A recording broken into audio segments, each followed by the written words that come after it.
గత కొన్ని వారాలుగా ప్రాంతీయ పార్టీలు, జాతీయ పార్టీలు, వాటి పరిపాలన తీరు, అధికారంలో ఉన్న పార్టీలు కానీ ప్రతిపక్షంలో ఉన్న పార్టీల తీరు కానీ, అనుసరిస్తున్న తీరు, జరుగుతున్న తంతు, వీటన్నిటిపైన మనం చాలా లోతుగా విశ్లేషణ చేసుకుంటూ వస్తున్నాం. అలాగా ఈవేళ శాసనసభ్యుల తీరు, వీటన్నిటిపైన కూలంకుషంగా గతంలో ఎలా జరిగింది, ఇప్పుడు ఎలా జరుగుతుంది అనే విషయాలపైన చర్చించడానికి స్వతంత్ర టీవీ ద్వారా మేము ముందుకు వస్తున్నాం. ఓ వీరమణ.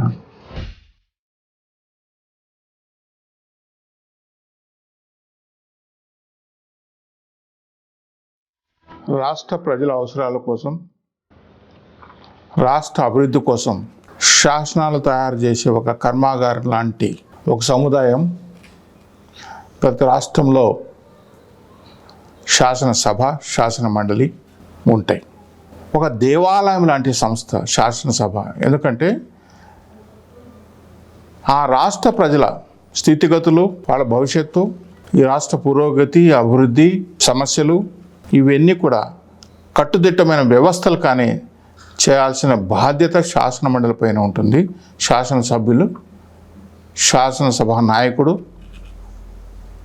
శాసనసభను నిర్వహించే స్పీకర్ పైన, వీళ్ళందరిపైన ఉంటుంది. వారు చేసే నిర్ణయాలపైనే ఈ రాష్ట్ర భవిష్యత్తు ఆధారపడి ఉంటుంది. అక్కడ జరిగే ప్రతి విషయము, ప్రతి నిర్ణయము, ప్రతి మాట, ప్రతి పలుకు కూడా మాధ్యమాల ద్వారా ఎప్పటికప్పుడు ప్రజల దృష్టికి చేరుతూనే ఉంటాయి.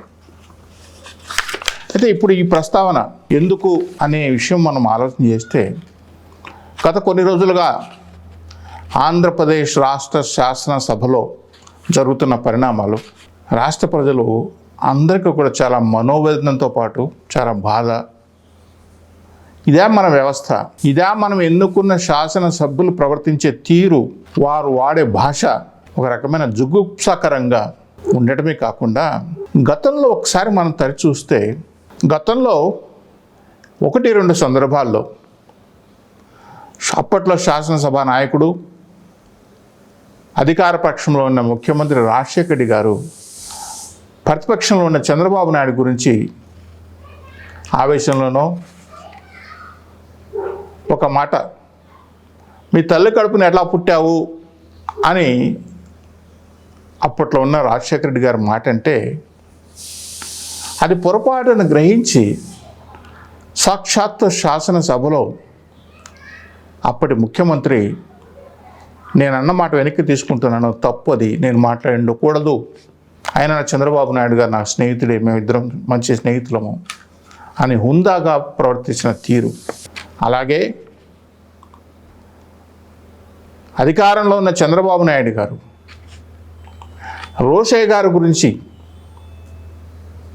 ప్రతిపక్ష పార్టీలో ఒక ముఖ్య నాయకుడు రోషయ్య గారు వాళ్ళ అల్లుడు గురించి ఒక ప్రస్తావన వస్తే, రోషయ్య గారు ఒక రకమైన ఆవేదనతో మాట్లాడుతున్న సందర్భంలో, రోషయ్య గారు ఆవేదనలో మాట్లాడుతూ కూడా పిల్లలను పుట్టించగలుగుతా కానీ వాళ్ళ తలరాత్రులు మనం చేయలేం కదా, మన చేతిలో లేదు కదా అని ఆవేదన పడుతున్నప్పుడు, చంద్రబాబు నాయుడు గారు వాళ్ళ శాసనసభ్యుల్ని అందరిని కూడా వారిచ్చి, కుటుంబ సభ్యుల విషయాలు తీసుకురాకూడదు, శాసనసభలో కుటుంబ సభ్యుల వ్యవహారాలు మాట్లాడకూడదు అని చెప్పిన వ్యక్తి చంద్రబాబు నాయుడు గారు.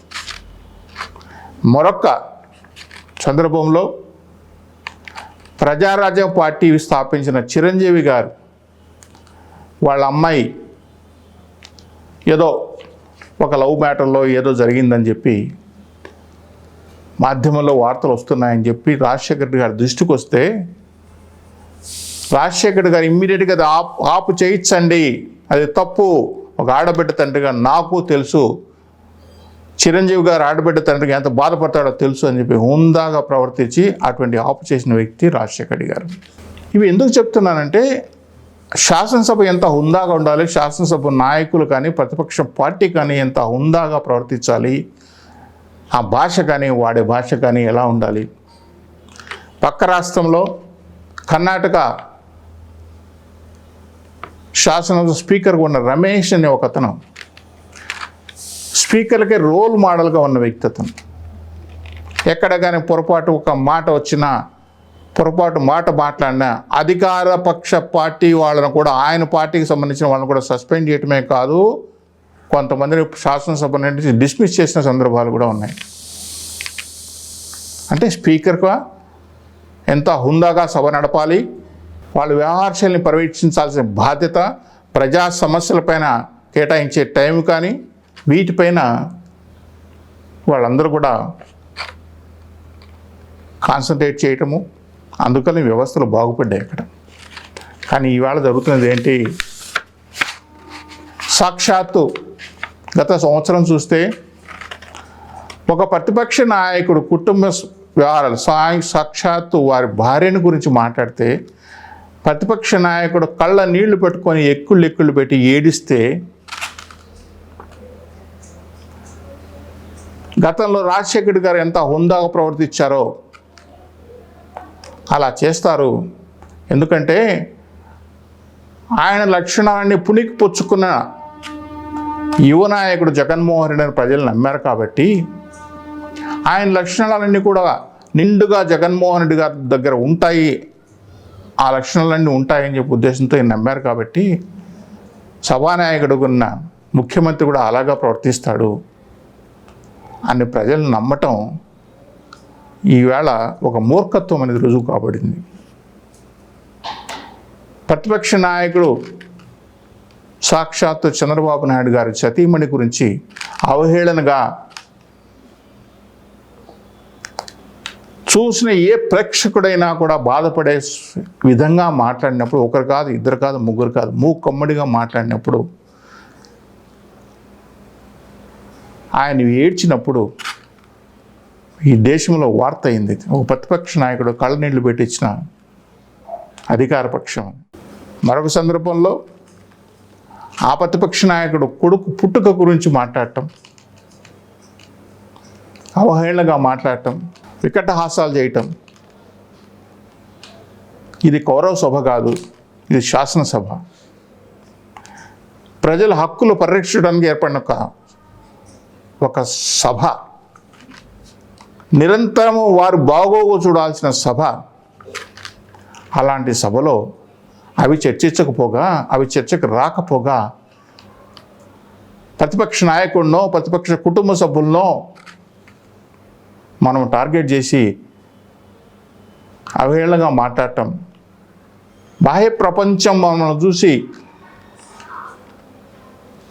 సిగ్గుపడుతుందేమో, మనల్ని చూసి అసహించుకుంటుందేమో అనే భావన కూడా లేకుండా మాట్లాడినప్పుడు మన సంస్కారం కానీ మన శాసనసభ వ్యవస్థ కానీ ఎలాంటి అడుగులు ముందుకేస్తుందో ఒకసారి ఆలోచన చేయాలి.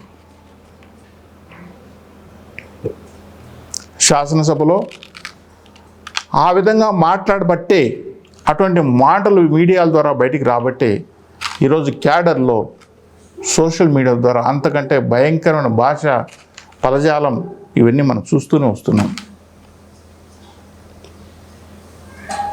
దీనికి బీజం పడింది శాసనసభలో కాదా? దీనికి అజ్యం పోసింది ఎవరు? సోషల్ మీడియాలో ఈరోజు వాడుతున్న భాష, వస్తున్న భాష రాజకీయ నాయకుల భాష. గతంలో ఇక్కడ విచిత్రమైన విషయం ఏంటంటే, చాలా సందర్భాల్లో ఇప్పుడున్న శాసనసభ నాయకుడు ముఖ్యమంత్రి జగన్మోహన్ రెడ్డి గారు రాజకీయాలు భ్రష్టు పట్టాయి, రాజకీయాలు విలువలు లేకుండా పోయినాయి అని పాదయాత్రలో ఆయన చెప్పిన సందర్భాలు చాలా ఉన్నాయి. నిజమే, భ్రష్టు పట్టాయి. ఎవరు సార్ భ్రష్టు పట్టించింది? ఈ భ్రష్టు పట్టడానికి కారకులు ఎవరు? ఇంత భ్రష్టు పట్టించాల్సిన అవసరం ఉందా? ఈవేళ మనం అధికారంలో ఉంటాము, రేపు మీరు ప్రతిపక్షంలో రావచ్చు. ఇటువంటి సంఘటనలు మీకు పునరావృతం కావు అని గ్యారంటీ లేదు. కానీ దీన్ని ఒక సాంప్రదాయంగా కొనగిద్దామా? ఇవాళ మీరు వాళ్ళని రేపు వాళ్ళ అధికారం కోసం వాళ్ళు మిమ్మల్ని అంటే ఇవన్నీ చూస్తూ ఈ రాష్ట్ర ప్రజలు భరిస్తూ పోవాలన్నా, రాష్ట్ర ప్రజలు చూస్తూ ఉండాలన్నా? ఇది ఎంటర్టైన్మెంట్ ప్రోగ్రాం కాదే. ఇది రాష్ట్ర ప్రయోజనాల కోసం ముడిపడిన ఒక శాసనసభ, చట్టాలు చేయాల్సిన శాసనసభ. గతంలో మీరు మీ తండ్రి గారు ప్రవర్తించిన తీరు కానీ, చంద్రబాబు నాయుడు గారు ప్రవర్తించిన తీరు కానీ, రోషే గారు ప్రవర్తించిన తీరు కానీ, ఇవన్నీ ఒక్కసారి మీ ఆలోచనలోకి రావా? ఇలాంటి పరిస్థితికి వస్తే కొత్తగా ఏర్పడ్డ రాష్ట్రం, చిన్న రాష్ట్రం, ఈ వ్యవస్థల గురించి పక్క రాష్ట్రంలో ఉన్న తెలుగు ప్రజలు ఏమనుకుంటారు? దీన్ని బట్టే మన వ్యవహార శైలి కానీ, మన పరిపక్వత కానీ, మనకున్న పట్టు కానీ, అధికారం ఆచరణలకు తీసుకురావటం, ప్రజలకు సంబంధించిన విషయాల గురించి మనం మాట్లాడటం, ఆ పరిపక్వత వస్తే మీ పట్టు అనేది అధికారం పైన ఉంటుంది తప్పనిచ్చి పట్టు ఇలాంటి వాటిపైన ఉండకూడదు సార్.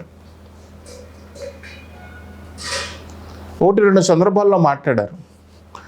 మంచో చెడ్డో చంద్రబాబు నాయుడికి ఒక 15 సంవత్సరాలు ముఖ్యమంత్రిగా పనిచేసిన అనుభవం ఉంది. లోపాలు ఉండొచ్చు, ఎవరు కాదనలేరు. అలాంటి నేను స్వతంత్ర టీవీలో చెప్పిన విధంగా కూడా అనుభవం ప్రతిపక్ష నాయకుడిని కూడా పరిగణలోకి తీసుకోవాలి. ఎందుకు అఖిలపక్ష సమావేశాలు కూడా ప్రతి పార్టీ ప్రతి ప్రభుత్వం ఏర్పాటు చేస్తున్నట్టే మన నిర్ణయాలు మనమే భేష్ అని చెప్పుకోవటం కాదు, ప్రతిపక్ష నిర్ణయాలు, అఖిలపక్ష నిర్ణయాలు. ఎందుకంటే వాళ్ళు ప్రజల్లో తిరుగుతారు కాబట్టి ప్రజల అవసరాలు, ప్రజల ఆలోచనలు కూడా వాళ్ళు కూడా మీ ముందు పంచడం కోసమో, మీ ముందు పెట్టడం కోసమో వాళ్ళు కూడా పరిగణలోకి తీసుకోవాలనే ఆలోచనతో చాలా సందర్భాల్లో ప్రతి పార్టీ కూడా అఖిలపక్ష సమావేశాలు ఏర్పాటు చేయడం జరుగుతుంది. అప్పట్లో కూడా నేను చెప్పాను, చంద్రబాబు నాయుడు ఏ విధంగా ఒక అడుగు ముందుకేసి ప్రతిపక్షాన్ని కలుపుకొని పోవాలని చెప్పి అప్పట్లో ఉన్న ప్రతిపక్ష నాయకుడు రాజశేఖర రెడ్డి గారిని కూడా కలుపుకొని ఢిల్లీకి అఖిలపక్ష పార్టీ అందరినీ ఢిల్లీకి తీసుకెళ్ళి రాష్ట్ర ప్రయోజనాల కోసం, రాష్ట్ర ప్రయోజనాలు కాపాడటం కోసం, రాష్ట్ర ప్రయోజనాలకు అవసరాలు తీర్చుకోవడం కోసం అందరినీ కలుపుకొని పోయి ఆయన ఒక రకంగా సక్సెస్ సాధించినాడు. ఒక సందర్భంలో ముఖ్యమంత్రి జగన్మోహన్ రెడ్డి గారు శాసనసభలో పోలవరం ప్రాజెక్టు గురించి చంద్రబాబు నాయుడు గారికి నేను క్లాస్ తీసుకుంటాను ఈవేళ అని చెప్పన్నాను.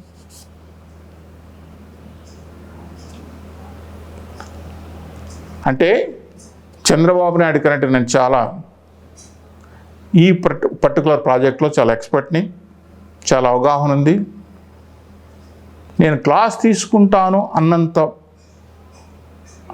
మాట చెప్పాడంటే ఆయన చెప్పిన మాట చూస్తే ఏదో అధికారులు ఆయన చెప్పిన ప్రజెంటేషన్, ఆయనకి ఇచ్చిన ప్రజెంటేషనో లేదో ఆయన కొంచెం తెలుసుకున్న విషయాల గురించి ఆయన చెప్పాడు తప్ప గొప్ప విషయాలు ఏం కాదు. చంద్రబాబు నాయుడు ముఖ్యమంత్రిగా ఉన్నప్పుడు ఆ పోలవరం ప్రాజెక్టు ఒక కాంట్రాక్టర్ ఒక్కరోజు రాత్రిలో వేసిన కాంట్రాక్టు ప్రపంచంలో గిన్నిస్ బుక్లోకి వెళ్ళింది అన్న సమాచారం మీరు మర్చిపోతున్నారు. ఆ ఘనత అప్పట్లో ఉన్న అధికారంలో ఉన్న ముఖ్యమంత్రి చంద్రబాబు నాయుడు చేస్తే దాన్ని మించి మీరు చేయాలి, కానీ దాన్ని మించి నేను చేశాను అని చెప్పుకోవడానికి ఈ అసెంబ్లీ వేదిక కావాలి. అలాగే మొన్న ఒక విషయంలో కూడా ఏదో 2-3 విషయాల్లో కూడా నేను చంద్రబాబు నాయుడు గారి కంటే నాకు ఎక్కువ ఆలోచన ఉంది, వారికంటే నాకు ఎక్కువ ఆ విషయాలపైన పట్టు ఉంది అన్న విధంగా మాట్లాడినప్పుడు, పట్టు ఆయన చేసిన కంటే మీరు రెట్టింపు చేయాలి సార్. ఎప్పుడైతే మీరు రెట్టింపు చేసి ఏదో ఆయన చేసిన ఇది నేను చేసిన ఇది అనుకున్నప్పుడే ప్రజలు మిమ్మల్ని హర్షిస్తారు. ఎన్నో ఆశలు పెట్టి మిమ్మల్ని తీసుకొచ్చి గెలిపించారు. 151 స్థానాలు మీకు కట్టబెట్టారు. వాటికి ఈవేళ అనుకూలంగా జరుగుతున్నాయా, అనుగుణంగా జరుగుతున్నాయా అనేది ఒక్కసారి మీరు మీ మనస్సాక్షి మీరు సమాధానం చెప్పాలి. మీ శాసనసభ్యులు ప్రవర్తించే తీరు గురించి మీరు ఆలోచన చేయాలి. సాక్షాత్ అసెంబ్లీలో ఇటువంటి పరిణామాలు జరుగుతున్నప్పుడు క్షేత్రస్థాయిలో ఇంక ఎలాంటి పరిస్థితులు ఉంటాయి? ఈవేళ పేపర్లో వచ్చినప్పుడు క్షేత్రస్థాయిలో క్యాడర్ కానీ, కింది స్థాయి నాయకులు కానీ ప్రవర్తించే తీరు కానీ, సామాన్యమైన ప్రజలపైన పడే భారాలు కానీ, వీటన్నిటిపైన మీకు కాన్సన్ట్రేషన్ తగ్గుతుందేమో అనిపిస్తుంది మీకు. నిన్న జరిగిన ఎమ్మెల్సీ ఎలక్షన్స్ గురించి మీ నాయకుడు ఒక ఆయన మాట్లాడుతుంటే, గ్రాడ్యుయేట్ సెలక్షన్లో ఒక సెక్షన్ ఆఫ్ ఫోటోస్ వేశారు, అది మాకు లెక్కలేకే కాదు, టీచర్స్ మాకు గెలిపించారు, సార్ వాళ్ళు కూడా ఒక సెక్షన్ ఆఫ్ ఓటర్సే, వాళ్ళే మొత్తం కాదు, వాళ్ళు కూడా ఒక సెక్షన్ ఆఫ్ ఓటర్స్, అది మీరు గుర్తించట్లేదు. ఫస్ట్ టైం మాకు టీచర్స్ ఓట్ వేసారని, గ్రాడ్యుయేట్ స్కూల్స్ ఉంటే వాళ్ళకి ఎంత వీళ్ళకంటే చిన్న సెక్షన్ ఆఫ్ పీపులే.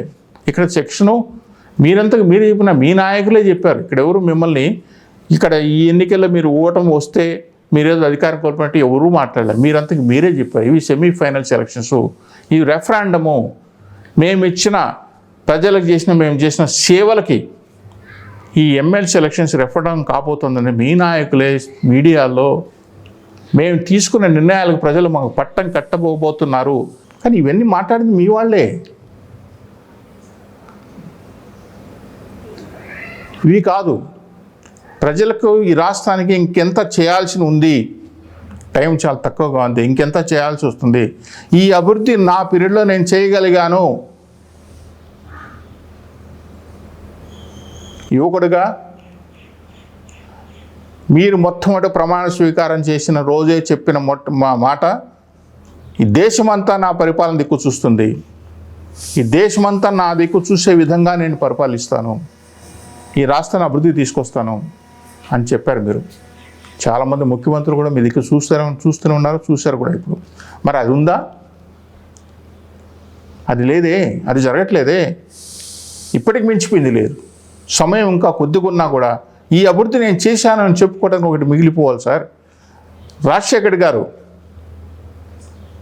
2004 నుంచి 2009 వరకు 1 కాదు, 2 కాదు, 3 కాదు, 4 కాదు, ప్రజల గుండెల్లో చిరస్థాయిగా నిలిచిపోయినంటే ఆయన చేసిన పనులే. ఆరోగ్య విషయం అనండి, ఉచిత కరెంట్ అనండి, చదువు విషయంలో కానివ్వండి, ఇవన్నీ చిరస్థాయిగా ప్రజల్లో ఎప్పటికి కూడా రాజశేఖర్ గారు ఈ పనులు చేసిపోయాడు. ఎన్టీ రామారావు చేసిన విషయాలు ఇంకా గుండెలో పెట్టుకున్నారు ప్రజలు. మరి 2 రూపాయల కిలో బియ్యం కానివ్వండి, ఎన్నో రీఫార్మ్స్ కానీ, వ్యవస్థలను మొట్టమొదటిసారిగా వ్యవస్థలనే మార్చిన వ్యక్తి కానివ్వండి. అలాగే చంద్రబాబు నాయుడు హైదరాబాద్లో ఉన్నప్పుడు, కంబైన్డ్ స్టేట్కు ఉన్నప్పుడు ఆ స్టేట్ను సాక్షాత్ చంద్రశేఖర్ రావే మెచ్చుకున్న సందర్భం. చంద్రబాబు నాయుడు కంబైన్డ్ స్టేట్లో హైదరాబాద్ అభివృద్ధికి తోడ్పాటు పడినాడు, అభివృద్ధి చేయడంలో ముందంజలో ఉన్నాడు. ఆ అభివృద్ధిని కాదనిలేము. కేసీఆరే కాకుండా కేటీఆర్ కూడా 1 కాదు, 2 కాదు, 3 సందర్భాల్లో ప్రస్తావించిన విషయం. అంటే తన రాష్ట్రం కోసం, రాష్ట్ర అభివృద్ధి కోసం పాటు పడినాడు అనే విషయం వాళ్ళు కూడా గుర్తించారు కదా. ఇవాళ వాళ్ళు అదే రాష్ట్రాన్ని పరిపాలిస్తున్నా ఏమాత్రం భేషజం లేకుండా చేసిన పనిని సాక్షాత్తు అందరి ముందు ఒప్పుకొని చెప్పబడింది. ఈ రాష్ట్రం ఎంతో ముందుకు తీసుకెళ్తాడు అని నమ్మకం పెట్టుకున్న చంద్రబాబు నాయుడు ఫెయిల్ అయిన తర్వాత వచ్చిన ముఖ్యమంత్రి మీరు. కాబట్టి మీ పైన ఎన్ని ఆశలు ఉంటాయి? అంతకంటే రెట్టింపు చేయగలుగుతాడు జగన్మోహన్ రెడ్డి గారి నమ్మకం మీ పైన పెట్టుకోబట్టబట్టే కాబట్టే కదా మీకు ఇంత పర్సంటేజ్ ఓటు, 51%. బహుశా దేశంలోనే ఇంత పర్సంటేజ్ రావటం మీకేనేమో. ఇంత పర్సంటేజ్ మీకు ఇచ్చి ఇన్ని స్థానాల్లో మిమ్మల్ని గెలిపించగలిగి మిమ్మల్ని ముఖ్యమంత్రి స్థానంలో కూర్చోబెడితే అంతకంటే ఎక్కువ చేయగలుగుతాడు. వాళ్ళ నాన్నగారి కంటే కూడా, అంటే ఎన్నోసార్లు చెప్తుంటాడు జగన్మోహన్ రెడ్డి గారు చెప్పే విషయం ఏంటంటే, నేను చనిపోయిన తర్వాత కూడా జగన్మోహన్ రెడ్డి గారు మా నాన్నగారి ఫోటో ప్రతి ఇంట్లో ఎట్లా ఉందో నా ఫోటో కూడా ప్రతి ఇంట్లో ఉండాలి, ఇదే నా జీవితాశయం అని చెప్పిన జగన్మోహన్ రెడ్డి గారు మరి ఆ దిశగా అడుగులు పడుతున్నాయా? కొన్ని సంక్షేమ పథకాలు నేను ఇచ్చేది అవి వాటి వల్ల మీ ఫోటో ఇంట్లో పెట్టుకున్నంత విషయం ఆ కుటుంబానికి జరగదు సార్. నేను బటన్ నొక్కుతున్నాను, ఈ బటన్ వల్ల వాళ్ళు ఏదో ప్రయోజకులు అయిపోతారు, వాళ్ళ జీవితాలు మారిపోతాయి, ఈ రాష్ట్రంలో ఉన్న ప్రజల దిశ దశ అన్నీ ఒకసారి మారిపోతాయని మీరు ఆలోచన చేయటం అది కరెక్ట్ కాదు. మీ నాన్నగారు సాక్షాత్తు ఒప్పుకున్న మాట మళ్ళీ మీకు గతంలో చెప్పినా మళ్ళీ ఒకసారి గుర్తు చేస్తున్నా. సంక్షేమ పథకాలు 1 కాదు, ఇంకా వాళ్ళకి చేయాల్సిన చాలా ఉన్నాయి కాబట్టే అది ఆయన 2009లో గుర్తించాడు. 2004 నుంచి 2009లో చూసిన రాజశేఖర రెడ్డి గారు 2009కి వచ్చేటప్పటికి ఒక్క మాట అన్నాడు ఆయన, బహుశా ఏ దేశంలో ముఖ్యమంత్రి కూడా అంత గట్స్తో మాట్లాడిన వ్యక్తి నేనైతే నా దృష్టిలో నాకు లేడు, ఎవరు మాట్లాడుకోవడం ఉన్న సందర్భాలు లేదు. ఆయన అన్నాడు ఏంటంటే 2004లో అధికారంలోకి వచ్చాం, క్యాడర్లు లీడర్లు సంపాదించుకున్నా 2009 నుంచి పరిపాలన అంటే ఏందో చూపించాలి, క్లీన్ గవర్నమెంట్ ఏంటో చూపించాలి. అందుకే నేను కంకణ బద్దున్నై ఉన్నాను. ప్రజలకు కావాల్సిన అవసరాలు కానీ రాష్ట్ర అభివృద్ధి కానీ ఆ క్లీన్ గవర్నమెంట్ నేను ఇవ్వాలనే ఉద్దేశంతో అంతవరకు 2009 వరకు ఈయన పక్కన ఉన్న భజన బృందం కానీ వీళ్ళందరికీ దూరం పెట్టడం, 2009 సంవత్సరంలో ఎలాంటి లేదు, కరప్షన్ ఫ్రీ గవర్నమెంట్ ఇవ్వాలనే నిర్ణయం తీసుకున్నాడు. భగవంతుడు చిన్న చూపు చూశాడు. ఈ రాష్ట్ర ప్రజలంతా శోక సముద్రంలో మునిగిపోయారు. అరే ఇటువంటి మంచి వ్యక్తి, మంచి ఆలోచన కలిగిన వ్యక్తి దూరం అయ్యాడే అని చెప్పి కోట్ల మంది ప్రజలు కన్నీటి పరమైపోయినారు. మరి ఆ లక్షణాలన్నీ పుణికిపుచ్చుకున్న ఆ తండ్రికి బిడ్డగా మీరు ముఖ్యమంత్రి వస్తే అలాంటివి జరుగుతాయని ఊహించారు, అలాంటివి జరగాలని ఎక్స్పెక్ట్ చేశారు. అవి జరగకపోగా ఈరోజు శాసనసభలో జరుగుతున్న మాటలు కానీ మాట్లాడే విధానం కానీ మీకు బహుశా కోపం ఉండొచ్చు ప్రతిపక్ష నాయకుల పైన కానీ, లేకుంటే ఆ పార్టీ పైన కానీ. ఇంకా ఒక అడుగు చెప్పాలంటే ఇప్పుడున్న మాట్లాడుతున్న మతాలు కులాల గురించి కానీ వ్యక్తిగతంగా ఉండొచ్చు, కానీ అది శాసనసభలో మీరెన్ని వ్యక్తపరిస్తే, మీరు అనుకోవాల్సిన మీరు చెప్పదలుచుకున్న మాటలని శాసనసభలో వ్యక్తపరిస్తే ప్రజలకు ఏ విధంగా వెళ్తుంది, ప్రజలు దీన్ని ఏ విధంగా తీసుకుంటారు. కాబట్టి ఈ దేశ ప్రజలకు, ఈ రాష్ట్ర అభివృద్ధికి మనం ఏం చేయాలి, ఎలాంటి నిర్ణయాలు తీసుకోవాలి, గతంలో పనిచేసిన రాజశేఖర్ గారి కంటే గతంలో చంద్రబాబు నాయుడు కంటే ఇంకా ఘనంగా పరిపాలించి ఈ రాష్ట్రం మీరు వచ్చిన తర్వాత ఎంత అభివృద్ధి చెందింది, వీటిని ఆలోచన చేసి శాసనసభను హుందాగా నిర్వహించాల్సిన బాధ్యత మీపైన, శాసనసభ్యులు అందరిపైన ఉంటుంది. అది ఉండాలని కోరుకుంటూ సెలవు.